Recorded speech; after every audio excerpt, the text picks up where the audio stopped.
Alors Sylvie, on l'a déjà fait dans cette émission et c'est vrai que je le disais tout à l'heure, c'est le lieu, ce plateau pour le faire. D'abord parce que c'est une émission de grande écoute et on vous remercie d'être si nombreux à nous regarder le lundi soir et que ça donne souvent de très bons résultats quand nous-mêmes, on n'a pas réussi à faire le travail que vous nous demandiez. En l'occurrence, retrouvez votre mère, une maman que vous n'avez jamais vue. Non.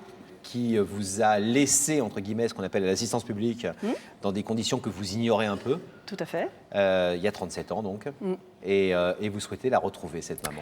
Ben oui, j'ai besoin de boucler la boucle, en fait. C'est-à-dire que, en fait, j'ai une trilogie. C'est-à-dire qu'il y a Chantal de Buire, le nom sous lequel je suis née. Chantal de Buire, c'est le nom sous lequel votre maman vous a laissé. Voilà, à la DAS.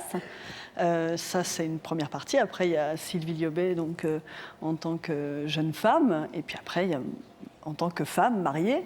Donc, j'ai une idée de qui est la deuxième, la troisième en tant que femme mariée, mais j'ai besoin de boucler la boucle. Qui est la première. Qui est la première. Alors, il faut dire que vous avez été adoptée par une famille formidable. Vous avez eu une enfance, une adolescence tout à fait normale et heureuse. Ouais. Et c'est à peu près à 25 ans que vous avez eu tout d'un coup le besoin, le désir de connaître vraiment vos origines. Voilà, c'est-à-dire que j'ai eu une famille extraordinaire, des parents qui m'ont apporté tout ce que des parents peuvent apporter à un enfant. Donc, qui sont toujours là auprès de vous? Oui, ils sont toujours là, bien sûr, et ils me soutiennent dans toutes mes démarches.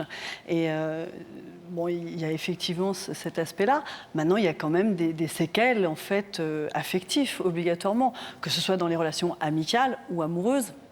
Il y a obligatoirement cette question, pourquoi on m'a abandonnée? Pourquoi la personne qui doit vous apporter un amour absolu n'est pas là et ne m'aime pas? Et ça, c'est une question qui est très lourde à porter. D'autant souvent qu'on doit se dire c'est un peu à cause de moi.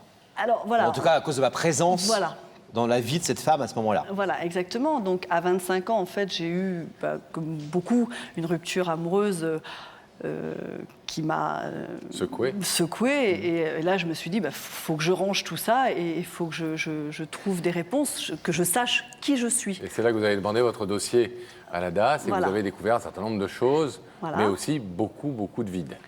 Alors voilà, je suis donc allée à la DAS. C'est une démarche pas forcément facile parce que c'est une remise en cause, etc. Donc je suis allée, j'ai demandé mon dossier, c'est très long. J'ai enfin eu un rendez-vous. C'est une psychologue qui vous reçoit et cette dame me dit, voilà, votre dossier, il est là. Elle a cherché à savoir mes motivations pour ménager un petit peu. Et puis elle me dit, voilà, en fait, vous êtes né sous le secret d'état civil. C'est quoi le secret d'état civil? Alors le secret d'état civil, ça, c'est quelque chose que j'ai trouvé très cruel. C'est-à-dire qu'elle me dit, voilà, moi, devant moi, j'ai le dossier intégral. Je sais qui est votre maman, avec des noms, des dates et les informations complètes. Mais vous, je vous donne un dossier avec du blanc sur toute la partie d'identité de cette femme. Donc ça, c'est qu'on comprenne bien et que nos téléspectateurs comprennent bien, c'est une demande qui est faite au moment où la maman ou les parents, quand ils sont tous les deux, abandonnent l'enfant. Ils peuvent laisser leur état civil à la disposition de l'enfant quand celui-ci devient adulte, ou le masquer. Voilà. C'est ça. Ça n'a rien à voir avec sous-X, on entend souvent sous-X, etc. Sous-X, c'est complètement différent, c'est que là, en fait, l'identité, elle n'est pas laissée du tout. D'accord. Alors là, donc, c'est-à-dire que vous avez une dame qui est en face de vous, vous dit, je connais le nom de votre maman, je sais où elle est, je sais qui c'est, etc. Ça va être terriblement Mais irritant. en clair, je ne peux pas ouvrir ce dossier, je ne peux pas vous le dire. Tout à fait. Clairement, on a envie de lui arracher les yeux. Ouais. J'ai essayé de l'apitoyer. Oui, c'est ça, voilà, j'ai essayé de la faire un peu flancher, quoi. Mais non, l'administration ne flanche pas. Et en fait, c'est une chape de plomb qui vous tombe dessus. Et non seulement ça, à un moment, je lui dis, c'est pas grave, je vais embaucher un détective privé. J'avais 25 ans, j'avais pas beaucoup d'argent, mais l'idée, et elle me dit, mais vous pouvez pas, en admettant que vous le fassiez, que vous retrouviez cette dame, si vous arrivez devant sa porte, elle peut porter plainte contre vous. Parce que c'est une violation de la loi. Donc là, vous avez la chape de plomb qui se referme, vous repartez et... Et c'est quoi cette petite feuille que vous avez amenée ce soir là, avec vous? C'est un document écrit par la main de ma génitrice, en fait. De votre mère? Voilà, exactement. C'est en fait une déclaration justement de mon secret d'état civil. Vous êtes né le 29 février 68. Voilà, Je à déclare Paris. formellement abandonné au service de l'aide sociale et de l'enfance mon enfant Chantal de Buire, né le 29 février 68 à Paris 14e. Je demande le secret de son état civil. J'ai été prévenu que faute de reprendre mon enfant dans un délai de 3 mois, à partir de ce jour, il devra être immatriculé comme pupille de l'État et pourra en conséquence être placé en vue d'adoption. Je donne mon consentement à l'adoption, laissant au service de l'aide sociale et de l'enfance le choix de l'adoptant. Voilà. C'était signé le 2 mars 68, Voilà. c'est-à-dire 3 jours après votre naissance, Voilà. 4 jours. En fait, ça fait partie des éléments importants du dossier, c'est-à-dire que, donc là aussi, c'est la psychologue, elle a quand même servi à expliquer un certain nombre de choses. Déjà, au niveau du nom, Chantal de Buire, elle me dit il y a de fortes chances que ce soit bien votre génitrice qui vous l'ait donné, parce que c'est pas un nom inventé. Ouais. C'est-à-dire que, par exemple, vous avez des cas où c'est les infirmières qui donnent le nom, et souvent, ce sont des noms prénoms, ou le nom du président de la République, ou le nom du mois, des choses comme ça. Chantal Pompidou. Par exemple, ça aurait pu être ça, c'est bon. Et donc là, dans ces cas-là, on peut imaginer effectivement que ce sont bien les infirmières. Là, la psychologue qui m'avait Non, reçue ensuite, c'est m'avait De Gaulle dit... en plus. Vous En auriez plus, appelé Chantal de Gaulle. Oui, moi c'était encore De Gaulle. Enfin, c'était la limite. Hein. Il Ouais, n'était pas trop loin de... Et donc, elle me disait qu'effectivement, c'était probablement elle qui m'avait donné ce nom-là. Donc ça peut être un nom qui a un lien avec elle, Voilà. un nom qui est dans sa famille, son nom de jeune fille, Voilà. Mais peut-être aussi un village. Enfin bon, Voilà, ça peut être beaucoup de choses. Donc si Mais- les gens nous regardent ce soir et à qui ce nom de De Buire dit quelque chose, Voilà, soit parce qu'ils sont des De Buire eux-mêmes, soit parce qu'ils ont entendu parler d'une histoire, ils peuvent nous contacter et essayer de vous appeler. Absolument. Et donc Voilà. Chantal, c'est le prénom que vous a donné votre maman biologique Voilà. et qui a été changé en Sylvie Voilà. par votre famille d'adoption. Oui, parce que en fait, ça collait pas avec le nom de famille de mes parents. Je trouvais pas ça très joli parce que D'accord. c'était un double L, tout simplement. Et là, il n'y a pas de signature de votre maman? Non, justement, de elle est votre cachée. génitrice. Elle est cachée. Ah, elle est cachée. Voilà, elle fait partie des choses cachées. Alors, si qu'est-ce que vous savez précisément, à part tous ces points d'interrogation, est-ce qu'il y a des choses que vous savez sur elle? Alors, sur elle, très précisément, en fait, il y a une description physique dans mon dossier qui apparaît. Donc, c'était une jeune femme châtain foncé, avec les yeux verts, le visage ovale, qui mesurait 1,58 m, qui avait un CEP de sténodactylo et de religion catholique. Et vous savez dans quel hôpital vous êtes né? Alors, je suis née à Bodlock, c'est la maternité Dans le de 14e arrondissement à Paris, Voilà. ouais. Et si vous voulez, pareil, pour les enfants abandonnés, c'est vrai que parfois, on peut se poser la question de la véracité de l'endroit où l'enfant est né. Or, moi, je suis restée en surveillance médicale pendant 3 mois, puisque je suis née avec un poids insuffisant. Donc, en l'occurrence, on peut imaginer que je suis vraiment née là, quoi. Et au vu aussi des dates, elle est venue là, accoucher dans cet endroit-là, dans le but de me laisser, puisque je suis née le 29 février et elle a signé tous les 2 documents mars. lors de sa sortie le 2 mars. Donc, tout porte à croire que je suis vraiment née à Bodlock. Et ça veut dire qu'elle savait que vous aviez des petits problèmes de santé, puisque vous êtes resté 3 mois à l'hôpital. C'est rare qu'un bébé reste 3 mois à l'hôpital quand Je ne sais il pas naît. si elle l'a su. Vous dites Parce que vous que avez des vous savez, problèmes de poids. Oui, mais quand une femme vient dans le but d'abandonner son enfant, il s'en va. Hein. Ouais. Une fois que la personne, que l'enfant est sorti, elle ne le voit pas.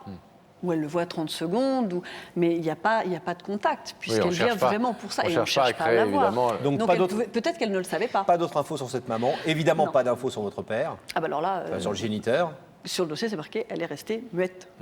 Donc là, c'est clair. Et puis, c'est marrant. moins important pour Voilà, vous. quelque part, il n'y a pas ce C'est rapport. une maman biologique, en tout cas, que vous cherchez ce Voilà. soir. Vous êtes marié? Je suis mariée, oui. avec Depuis 2 longtemps enfants. Non, depuis quelques mois. Déjà. Par contre, j'ai 2 enfants qui ont 3 ans et 20 mois. Qui sont de votre mari? Ah oui, oui, là, par contre, non, oui. On l'a D'accord. fait dans le désordre, mais quand même ensemble. mais c'est raccord. C'est tout raccord. Bon, Et et ça, puis, d'ailleurs, dans votre rôle, dans votre vie de maman aujourd'hui, est-ce que ça a eu une incidence, cette histoire personnelle? J'imagine que oui. Mais est-ce que de manière concrète, ça a eu une incidence au-delà des problèmes psychologiques qu'on peut avoir? Votre premier enfant, par exemple, ça a été un... Non, en fait, j'avais résolu Avant. mes problèmes affectifs, etc., avant.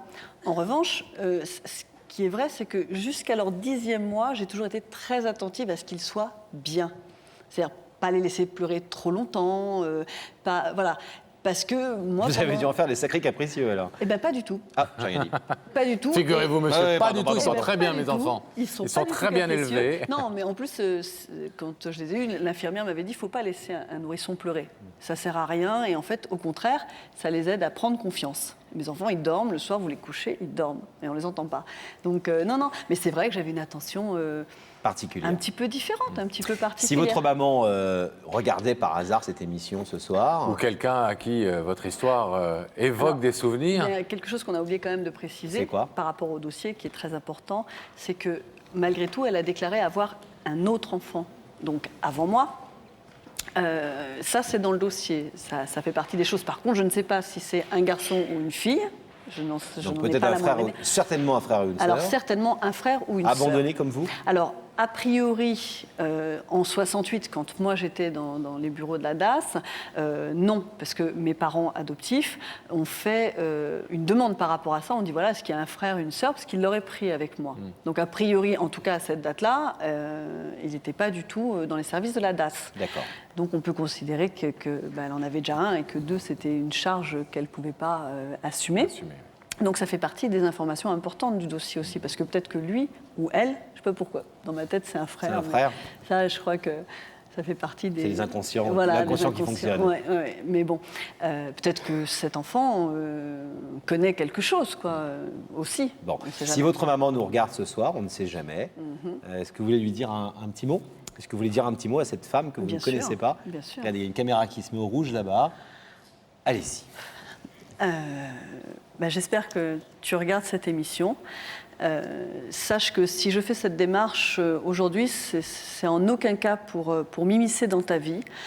J'espère que tu as réussi à construire une vie agréable et heureuse pour toi. Moi, j'ai juste besoin de savoir pourquoi et un petit peu qui tu es aussi. Il faut que tu saches que je ne te juge en aucun cas, qui que tu sois et où que tu sois, je ne te juge pas pour le présent, pour le passé. Je ne te juge pas du tout. Donc, à partir de ce moment-là, le contact, je pense, peut s'établir. Et enfin, s'il y a un autre enfant avant moi, c'est vrai que j'aimerais le connaître ou la connaître. Et donc, voilà. Donc, si tu peux prendre contact, j'en serais ravie.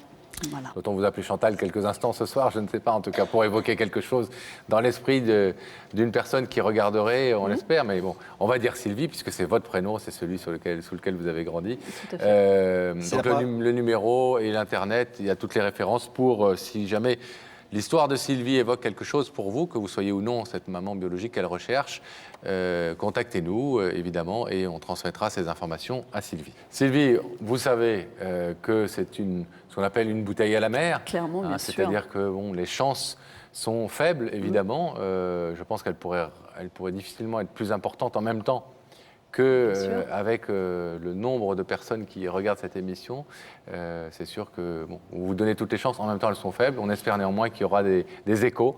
Et évidemment, on vous tiendra au courant au plus vite dès qu'on reçoit la moindre information vous concernant. D'accord. Je vous remercie. On vous laisse repartir. Merci. Merci Sylvie.